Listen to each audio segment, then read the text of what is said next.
Press club ಎಲ್ಲ ಅಧ್ಯಕ್ಷರೇ, ಶ್ರೀಧರ್ ಮತ್ತು ಅವರ ತಂಡದ ಎಲ್ಲ ಪದಾಧಿಕಾರಿಗಳೇ, ಸರ್ಕಾರದ ನನ್ನ ಮಿತ್ರ ಅಂತ ಸರ್ವೇ ಸಮೀರದರೆ ಲಂಬಾಣಿ ಇದ್ದಾರೆ ಮತ್ತು ಎಲ್ಲ ಪ್ರಶಸ್ತಿ ವಿಜೇತರೆಲ್ಲ ಕೂಡ ಇದ್ದಾರೆ. ಹೋದ ವರ್ಷ ನನ್ನ ಕರೆಸಿ ವರ್ಷದ ವ್ಯಕ್ತಿ ಅಂತ ಪ್ರಶಸ್ತಿ ಕೊಟ್ರಿ. ಅಲ್ಲಿವರೆಗೂ ನಾನು ಪ್ರೆಸ್ ಕ್ಲಬ್ ಕಾಲಿಟ್ಟವನಲ್ಲ. 25 ವರ್ಷ ಆಯಿತು, 40 ವರ್ಷ ಆಯಿತು ರಾಜಕಾರಣಕ್ಕೆ, ಸಕ್ರಿಯ ರಾಜಕಾರಣಕ್ಕೆ, ಎಲೆಕ್ಷನ್ ರಾಜಕಾರಣಕ್ಕೆ ಬಂದು ಅಸೆಂಬ್ಲಿಗೆ ನಿಂತ್ಕೊಂಡು.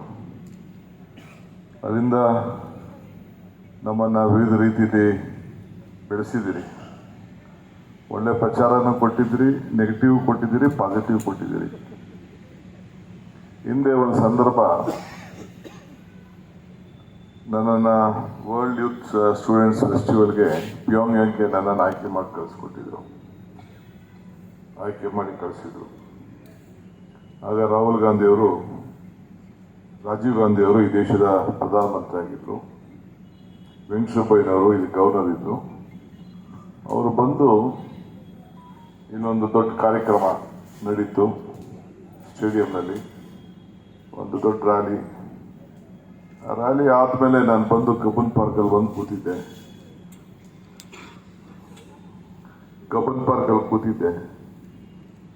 ಪೊಲೀಸ್ ಕಮಿಷನರು ಒಂದು 2 ಅವರ್ಸ್ ಆದಮೇಲೆ ಬಂದು ಯಾರೋ ಒಬ್ಬರನ್ನ ನನ್ನ ಕರೆಸ್ಕೊಂಡು ನಿಮ್ಮನ್ನು ವರ್ಲ್ಡ್ ಯೂತ್ ಆ್ಯಂಡ್ ಸ್ಟೂಡೆಂಟ್ ಫೆಸ್ಟಿವಲ್ಗೆ ಆಯ್ಕೆ ಮಾಡಿದ್ದಾರೆ ಅಂತ ಹೇಳಿದ್ರು. ಅಂತ ದುಡ್ಡಿರಲಿಲ್ಲ, 3,000 ರೂಪಾಯಿ ಕಟ್ಟಬೇಕು ಅಂತ ಹೇಳಿದ್ರು. ಎಲ್ಲ ಜನ ಸಂಘಟನೆ ಮಾಡೋಕ್ಕೆಲ್ಲ ಸುಸ್ತಾಯಿದೆ. ಕತ್ತಲ್ಲಿ ಚೈನ್ ಇತ್ತು, ಎತ್ಕೊಂಡು ಹೋಗೋದು ಸೇಟು ಅಂಗಡಿಯಲ್ಲಿ ಎಡ ಇಟ್ಬಿಟ್ಟು ಪೊಲೀಸ್ ಕಮಿಷನರ್ ಆಫೀಸ್ಗೆ ಹೋಗಿ 3,000 ರೂಪಾಯಿ ವೀಸಾಗೆ ದುಡ್ಡನ್ನು ಕೊಟ್ಬಿಟ್ಟು ಬಂದೆ. ಆಮೇಲೆ ಸೋಮವಾರ ವಿತಿನ್ 1 ಡೇ ನಂಗೆ ಟೆಲಿಗ್ರಾಮ್ ಬಂತು. ಹಾಗಾಗೆಲ್ಲ ಇವೆಲ್ಲ ಇರಲಿಲ್ಲ. ಟೆಲಿಗ್ರಾಮ್ ಬಂತು, ಈ ಥರ ನೀನು ಆಯ್ಕೆ ಮಾಡಿದ್ದೆ ಅಂತ. ಜಿಲ್ಲಾ ಪಂಚಾಯತ್ ಮೆಂಬರ್ ಕೂಡ ಆಗಿದ್ದೆ. ಆಮೇಲೆ ಭಾಳ ಸಂತೋಷ ಹೋದೆ. ಎಲ್ಲ ನಮ್ಮ ಲೀಡರ್ಗಳು, ಫ್ರೆಂಡ್ಸು ಎಲ್ಲ ಏರ್ಪೋರ್ಟ್ ಬಂದು ನನಗೆ ಬೀಳ್ಕಡೆ ಕೊಟ್ಟರು. ಅಲ್ಲಿಗೆ ಹೋದು ಕೊನೆಗೆ ನಾಳೆ ಸಾಯಂಕಾಲ ಹೋಗ್ಬೇಕಾಗಿತ್ತು. ಹೋಗ್ಬೇಕಾದಂಥ ಸಂದರ್ಭದಲ್ಲಿ 5 ಜನ MP ಗಳು, ಹೆಸರು ಹೇಳೋದು ಬೇಡ, 5 ಜನ MP ಗಳು ರಾಜೀವ್ ಗಾಂಧಿಯವ್ರು ಹೋಗಿ ಏನಿದ್ದ ಗೂಂಡನ ಕಳಿಸ್ಕೊಡ್ತಾ ಇದ್ದೀರಲ್ಲ ಅಂತೇಳಿ ನನ್ನ ಮೇಲೆ ಹೋಗಿ ಕಂಪ್ಲೇಂಟ್ ಕೊಟ್ಟರು. ಅಷ್ಟೊತ್ತು ನಾನು ಅಸೆಂಬ್ಲಿಗೆ ನಿಂತಿದ್ದೆ. ದೇವೇಗೌಡರ ಮೇಲೆ ಅಸೆಂಬ್ಲಿಗೆ ನಾನು ನಿಂತು ಸೋತಿದ್ದೆ. ಜಿಲ್ಲಾ ಪಂಚಾಯತ್ ಮೆಂಬರ್ ಕೂಡ ಇದೆ. ಡಿಸ್ಟ್ರಿಕ್ಟ್ ಯೂತ್ ಕಾಂಗ್ರೆಸ್ ಪ್ರೆಸಿಡೆಂಟ್ ಆಗಿದೆ. ನಾನು ಸ್ಟೇಟ್ ಪ್ರೆಸಿಡೆಂಟ್ನ ಕಳಿಸ್ಲಿಲ್ಲ. ನನ್ನ ಆಯ್ಕೆ ಮಾಡಿ ಅವ್ರದ್ದೇ ಆದಂಥ ಪದ್ಧತಿ ಮೇಲೆ ನನ್ನ ಕಳಿಸ್ಕೊಟ್ರು. ನನ್ನ ಜೊತೆ ಸಲೀಮು ಕೂಡ ಇದ್ದರು ಆ ಟೀಮಲ್ಲಿ. ನಮ್ಮ ಈ ಚೀಫ್ ವಿಪ್ ಆಗಿರ್ತ ಸಲೀಮ್ ಇದ್ದರು. ಆಮೇಲೆ ಕಂಪ್ಲೇಂಟ್ ಹೇಳಿದ ತಕ್ಷಣ ಆಯಿತು, ಮಧ್ಯಾಹ್ನ ಬಂದು ಹೇಳಿದ್ರು. ಸಾಯಂಕಾಲ ಇದೇ ರೀತಿ ಎಲ್ಲರಿಗೂ ಡಿನ್ನರ್ ಕೊಟ್ಬಿಟ್ಟು ನಮಗೆಲ್ಲ ಆವತ್ತಿನ ಕಾಲದಲ್ಲಿ ಒಂದೇನೋ ಸ್ವಲ್ಪ ಬುದ್ಧಿವಾದ ಕಳಿಸೋಂಥ ಒಂದು ಸಂದರ್ಭ. ಸಾಯಂಕಾಲ ಬನ್ನಿ ಅಂತ 5 ಜನ MP ಗಳಿಗೆ ಹೇಳಿದ್ರು. MP ಯಾರಂದರೆ ನಾನೇನು ಹೆಸರಿಂದ ಹೇಳ್ಬೇಕಾಗಿಲ್ಲ. ನಮ್ಮ ಸಿದ್ನಾಳಿದ್ರು, ಚಂದ್ರಶೇಖರ್ ಮೂರ್ತಿ ಇದ್ದರು, ಕೃಷ್ಣರಾಯರಿದ್ದರು, DK ನಾಯ್ಕರ್ ಇದ್ದರು, ಇನ್ನೊಬ್ರು ಯಾರಾದ್ರು ಇದ್ದರು. 5 ಜನ ಬಂದು ಅವರು ಹೇಳಿದ್ರು, ಏನೀಗ 5 ಜನ ಬಂದು MP ಗಳು ಈ ಹುಡುಗನ ಮೇಲೆ ಹೇಳ್ತಾ ಇದ್ದಾರ ಅಂತ. ಅವರು ಗವರ್ನರ್ಗೆ ಫೋನ್ ಮಾಡಿಸಿ ಏನು ಈ ಕತೆ ಅಂತ ಕೇಳಿದ್ರು. ನಾಳೆ ಬೆಳಗ್ಗೆ ಹೋಗಬೇಕು ಭಾಳ ಸಂತೋಷದಿಂದ. ಆಮೇಲೆ ನೋಡಪ್ಪ, ನನಗೆ ಡವಡವ ಅಂತ ಹುಡ್ಕೋತಾಗ್ತದೆ. ಏನಪ್ಪ ಇಷ್ಟೆಲ್ಲ ಬಂದರು ತಿರ್ಗ ನನ್ನ ಕ್ಯಾನ್ಸಲ್ ಮಾಡಿ ವಜಾ ಮಾಡಿಬಿಟ್ರೆ ಏನಾಗುತ್ತೆ? ನನ್ನ ಮೇಲೆ ಯಾವ ಕೇಸು ಇಲ್ಲ, ಹೊಡೆದಾಟ ಇರಲಿಲ್ಲ, ನನ್ನ ಮೇಲೆ ಯಾವುದೂ ಏನು ಇರಲಿಲ್ಲ. ಆಮೇಲೆ ಕೊನೆಗೆ ಇದ್ದಕ್ಕಿದ್ದಂಗೆ ಸಾಯಂಕಾಲ ಹಿಂಗೆ ಡಿನ್ನರ್ಗೆ ಕರೆಸಿದ್ರು. 5 ಜನ ಲೀಡರ್ಸ್ ಬಂದರು. ಆಗ ಒಂದು ಆನ್ಲೈನ್, ಒಂದು ಹಾಟ್ಲೈನ್ ಅಂತ ಹಾಟ್ಲೈನ್ ಅಂತ ಇತ್ತು ಡೈರೆಕ್ಟಾಗಿ. ಸೊ ಜಾರ್ಜ್ ಅಂತ, ವಿನ್ಸೆಂಟ್ ಜಾರ್ಜ್ ಅಂತ ಇದ್ದರು. ಅವ್ರಿಗೆ ಫೋನ್ ತಂದು ಕೊಟ್ಟರು. ವೆಂಕಟೇಶ್ವರಯ್ಯ ಗವರ್ನರ್ ಹತ್ರ ಮಾತಾಡಿದ್ರು. ಅವರು ನನ್ನ ಬಗ್ಗೆ ಏನು ಹೇಳಿದ್ರು ಗೊತ್ತಿಲ್ಲ.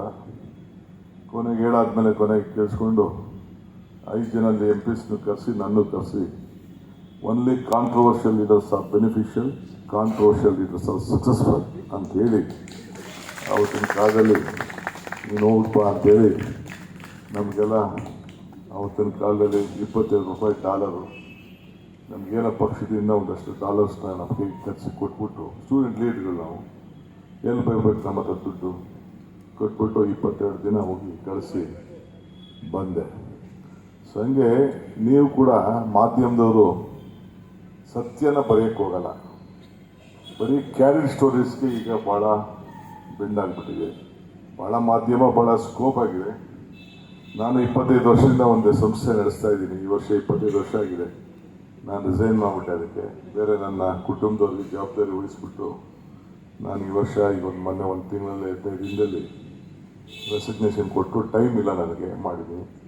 ಸೊ ನನ್ನ ಮಗಳು ಹೇಳ್ತಾ ಇದ್ಲು, ಅವರೆಲ್ಲ ನೋಡ್ಬಿಟ್ಟು ಅಪ್ಪ ಒಂದು ಮೀಡಿಯಾ ಸ್ಕೂಲ್ ನಾವು ಓಪನ್ ಮಾಡಬೇಕು ಅಂತೇಳಿ. ಸೊ ನಾನು ಈ ವರ್ಷದಿಂದ ಒಂದು ಮೀಡಿಯಾ ಸ್ಕೂಲ್ ಓಪನ್ ಮಾಡಬೇಕು ಅಂತೇಳಿ ತೀರ್ಮಾನ ಮಾಡಿದ್ದೀನಿ. ಏಕೆಂದರೆ ಪ್ರಜಾಪ್ರಭುತ್ವದ ವ್ಯವಸ್ಥೆಯಲ್ಲಿ ಕಾರ್ಯಾಂಗ, ಶಾಸಕಾಂಗ, ನ್ಯಾಯಾಂಗ, ಪತ್ರಿಕಾರಂಗ, ಇಡೀ ದೇಶದಲ್ಲಿ ಅಸೆಂಬ್ಲಿಗೂ, ಕೋರ್ಟ್ಗೂ, ನ್ಯಾಯಾಂಗಕ್ಕೂ ಒಂದು ಕಡೆ ಫೇಸ್ ಮಾಡಿಕೊಂಡಿರೋದು ಇಲ್ಲೇನೆ. ಇದ್ರ ಜೊತೆಗೆ ಇಬ್ಬರೂ ನೋಡ್ತಾ ಇರೋದು ಮಧ್ಯದಲ್ಲಿ ತಗಲಾಕೊಂಡಿರೋರು ಮಾಧ್ಯಮ ಇಲ್ಲೇನೆ. ಸೊ ಒಂದು ಕಡೆ ಕಾರ್ಯಾಂಗ ಕೂಡ ದಕ್ಷಿಣಕ್ಕಿದೆ, ಉತ್ತರಕ್ಕೆ ನೀವಿದ್ದೀರಿ, ಪೂರ್ವಕ್ಕೆ ಒಂದಿದೆ, ಪಶ್ಚಿಮಕ್ಕೆ ಒಂದಿದೆ. ಸೊ ಇಲ್ಲೇ ಸೆಂಟ್ರ್ ವಿತಿನ್ 1 ಕಿಲೋಮೀಟ್ರಲ್ಲೇ ನೀವು 4 ಜನನ ಸೇರಿಕೊಂಡು ಎಲ್ಲರಿಗೂ ಕೂಡ ಕುಟ್ಟು ಅಂತ ಕುಟ್ತಾ ಕೂದಿದ್ದೀರಿ. ಇರಲಿ, ಪರವಾಗಿಲ್ಲ, ಚಿಂತೆ ಇಲ್ಲ.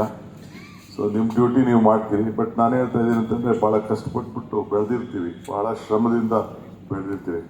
ಸುಮ್ಮನೆ ಯಾರೋ ಒಂದು ಹೇಳ್ದ ಅಂತ ಯಾವುದೋ ಒಂದು ಸ್ಟೋರಿನ ಪ್ಲ್ಯಾಂಟ್ ಮಾಡ್ದ ಅಂತ ಅಂದ್ಬಿಟ್ಟು ಅವ್ರ ಭವಿಷ್ಯಗಳನ್ನ ನಾಶ ಮಾಡೋಕ್ಕೆ ಇವೆಲ್ಲ ಓಡ್ತಿರೋದು ನಾವೆಲ್ಲ ಗಮನಿಸಿದ್ದೀವಿ. ನೀವು ವಿರುದ್ಧ ಬರೆದ್ರೂ ನಂಗೆ ಚಿಂತೆ ಇಲ್ಲ.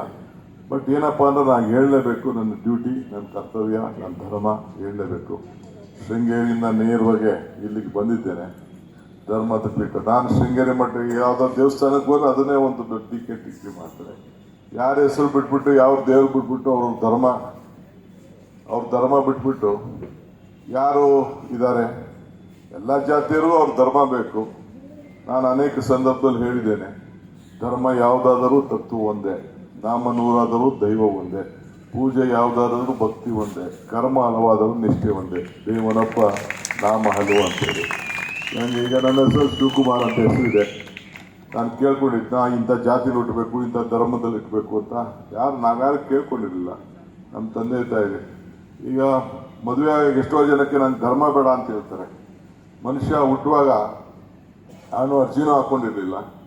ಕೊನೆಗೆ ಅವ್ನು ತಾಲಿ ಕಟ್ಟುವಾಗ ಕೆಲವರು ಲವ್ ಮ್ಯಾರೇಜ್ ಮಾಡ್ಕೊಳ್ತಾರೆ. ಬೇರೆ ಇನ್ನೊಂದು ಜಾತಿಲಿ ಇರ್ತಾರೆ, ಗಂಡು ಒಂದು ಜಾತಿಲಿ ಇರ್ತಾರೆ, ಹೆಣ್ಣು ಅಕ್ಕಿ ಒಂದು ಕಡೆ ಇರ್ತದೆ, ಅರ್ಶಿನ ಒಂದು ಕಡೆ ಇರ್ತದೆ. ಅವೆರಡೂ ಸೇರಿದ ತಕ್ಷಣ ಮಂತ್ರಾಕ್ಷತೆ ಆಗೋಗ್ತದೆ. ಕೊನೆಗೆ ಧರ್ಮ ಬೇಡ ಅಂತ ಹೇಳ್ತಾರೆ.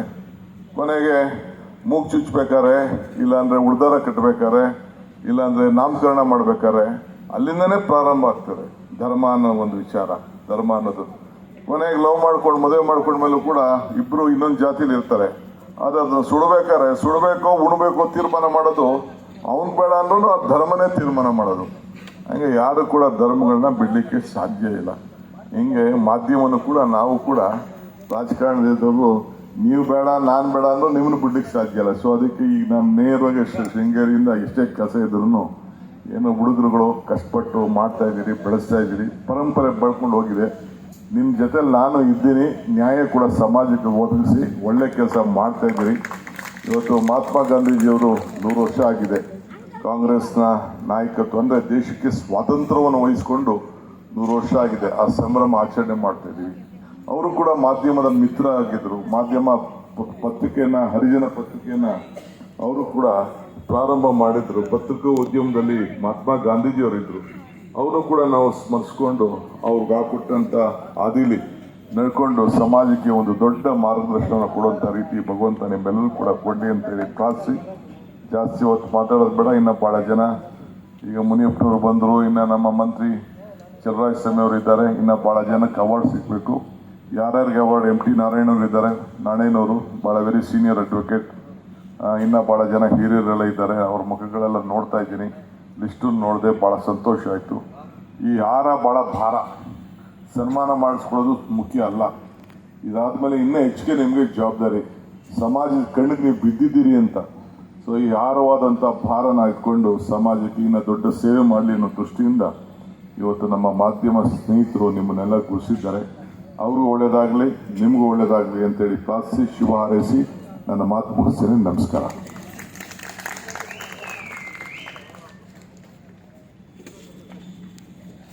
ನಮ್ಮ ನಿಮ್ಮೆಲ್ಲರ ಪ್ರೀತಿಯ ಉಪಮುಖ್ಯಮಂತ್ರಿ ಡಿ ಕೆ ಶಿವಕುಮಾರ್ ಅವರಿಗೆ ಪ್ರೆಸ್ ಕ್ಲಬ್ ಆಫ್ ಬೆಂಗಳೂರು ವತಿಯಿಂದ ಒಂದು ಗೌರವ ಸಮರ್ಪಣೆ. ಈ ಸಂದರ್ಭದಲ್ಲಿ ವೇದಿಕೆಗೆ ಚಲುವರಾಯಸ್ವಾಮಿ ಸರ್ ಕೂಡ ಆಗಮಿಸಬೇಕು ಅಂತ ನಾನು ಕೋರ್ಕೊಳ್ತೀನಿ. ಈ ಮೂಲಕ ಪ್ರೆಸ್ ಕ್ಲಬ್ನ ಎಲ್ಲ ಓಗೊಟ್ಟು ನಿಮಗೆ ಈ ಒಂದು ಪ್ರಶಸ್ತಿಯನ್ನು ಕೊಡೋದಕ್ಕೆ ಈ ಒಂದು ವೇದಿಕೆಗೆ ಬಂದಿದ್ದಾರೆ. ಇಷ್ಟೊತ್ತು ತಾಳ್ಮೆಯಿಂದ ನಿಮ್ಮೆಲ್ಲರಿಗೂ ಕೂಡ ಪ್ರಶಸ್ತಿ ಕೊಡೋರ್ಗೂ ಕೂಡ ಅವರು ಕೂಡ ಇದ್ದು ಕೇಳಿಸ್ಕೊಂಡು ಒಂದೆರಡು ಮಾತುಗಳನ್ನು ಬಹಳ ಒತ್ತಾಗಿತ್ತು ಇವತ್ತಿನ ದಿನಕ್ಕೆ ಅವರ ಈ ಮಾತುಗಳು.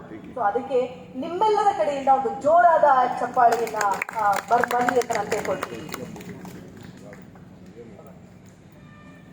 ಎಚ್ ಮುನಿಯಪ್ಪ ಸರ್ ಬಂದಿದ್ದಾರೆ, ಅವರಿಗೂ ಕೂಡ ಬರಲಿ ನಿಮ್ಮ ಕಡೆಯಿಂದ ಜೋರಾದ ಚಪ್ಪಾಳೆ.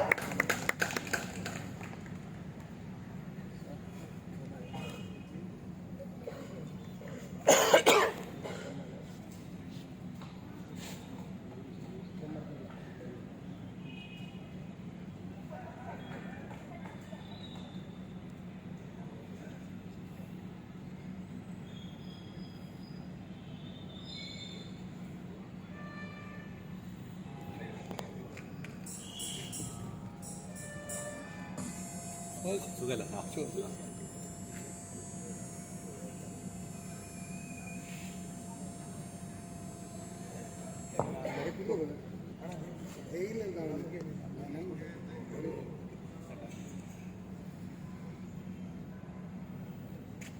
ಈ ಒಂದು ಬಿಸಿ ಶೆಡ್ಯೂಲ್ ಅಲ್ಲಿ ನಮಗೊಂದಷ್ಟು ಸಮಯ ಕೊಟ್ಟಿದ್ದೀರಿ. Thank you so much. ಬರಲಿ ನಿಮ್ಮೆಲ್ಲರ ಜೋರಾದ ಚಪ್ಪಾಳೆ ಉಪಮುಖ್ಯಮಂತ್ರಿ ಡಿ ಕೆ ಶಿವಕುಮಾರ್ ಸರ್ಗೆ. ಶುಭ ಸಂಜೆಗೆ ಒಂದು ರಂಗನ್ನ ಕೊಡೋದಕ್ಕೆ ಒಂದು ನೃತ್ಯ ನಿಮಗೋಸ್ಕರ ಪ್ರೇಮ್ಸ್ ಟೀಮ್ ಅವರು ವೇದಿಕೆ ಕ್ಷಮೆ ಇರಲಿ. ಹೌದು, ಸಚಿವರಿದ್ದಾರೆ ಈಗಾಗಲೇ ವೇದಿಕೆ ಮೇಲೆ. ಹಾಗಾಗಿ ಪ್ರಶಸ್ತಿಯನ್ನ ಮುಂದುವರಿಸುವಂತಹ ಸಂದರ್ಭ, ಪ್ರಶಸ್ತಿಯನ್ನ ಮುಂದುವರಿಸೋಣ. ಎಲ್ಲ ಅತಿಥಿಗಳು ಕೂಡ ವೇದಿಕೆಯ ಮುಂಭಾಗದಲ್ಲಿ ಸಿದ್ಧರಿರಿ. ಮೊದಲನೇದಾಗಿ doctor G Sukumar, H M Venkatappa, doctor Abdul Khadeer, doctor Srinivasan, Lakshmi Narayan Bekamangala, doctor Shahid Mohsin, Mohammed Fiyaz Hushari, Girish Gowda, LS Shahida, AN Mahesh, Karthik Shet, ಇವೆಲ್ಲರೂ ಕೂಡ ವೇದಿಕೆಯ ಮುಂಭಾಗದಲ್ಲಿ ಸಿದ್ಧರಿರಿ ಅಂತ ನಾನು ಈ ಮೂಲಕ ಕೋರ್ಕೊಳ್ತೀನಿ. ಮೊದಲನೇದಾಗಿ ಡಾಕ್ಟರ್ ಜಿ ಸುಕುಮಾರ್ ಅವರು ವೇದಿಕೆ ಮೇಲೆ ಬರಬೇಕು. ನಿಮ್ಮೆಲ್ಲರ ಜೋರಾದ ಚಪ್ಪಾಳೆ ಅವರಿಗೆ. Doctor G Sukumar supreme court ಮತ್ತು ರಾಜ್ಯ ಹೈಕೋರ್ಟ್ನ ಪ್ರಖ್ಯಾತ ವಕೀಲರುಗಳ ಪೈಕಿ ಒಬ್ಬರು. ಸಿವಿಲ್, ಕ್ರಿಮಿನಲ್ ಮತ್ತು ಕಂಪನಿ ಲಾ ಪ್ರಕರಣಗಳನ್ನು ನಿಭಾಯಿಸಿರುವ ಡಾಕ್ಟರ್ ಜಿ ಸುಕುಮಾರ್ ಯಶಸ್ವಿ